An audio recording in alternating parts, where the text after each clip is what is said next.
আসসালামু আলাইকুম ভিউয়ার্স। প্রাণী সম্পদ অধিদপ্তরের বিগত সালের প্রশ্ন সমাধান দেখুন।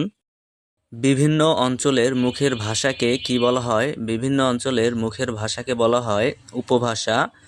নৃত্য মূর্ধন্য ষ এর নিচের কোন শব্দে বিদ্যমান?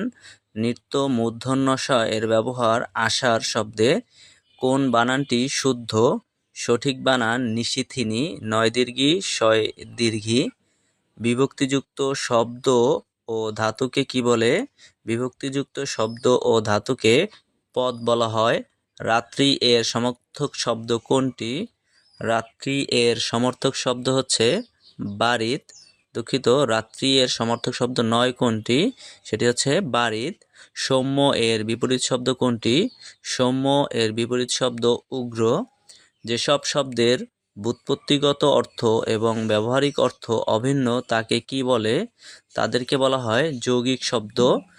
যে নারী প্রিয় কথা বলে এক কথায় কি বলা হয়?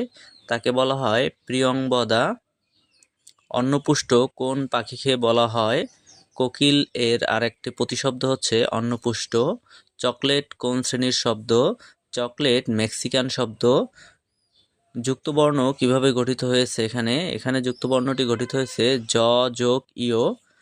অলস শব্দের বিশেষ্যরূপ কোনটি? অলস শব্দের বিশেষ্যরূপ হচ্ছে আলস্য। কোনটি কাজী নজরুল ইসলামের রচিত গ্রন্থ? কাজী নজরুল ইসলামের রচিত গ্রন্থ হচ্ছে বিশ্বের বাসী। একাত্তরের ডায়েরি গ্রন্থের রচয়িতা কে? একাত্তরের ডায়েরি গ্রন্থের রচয়িতা সুফিয়া কামাল। চাচা কাহিনী গ্রন্থের লেখক কে? চাচা কাহিনী গ্রন্থের লেখক সৈয়দ মুজতবা আলী।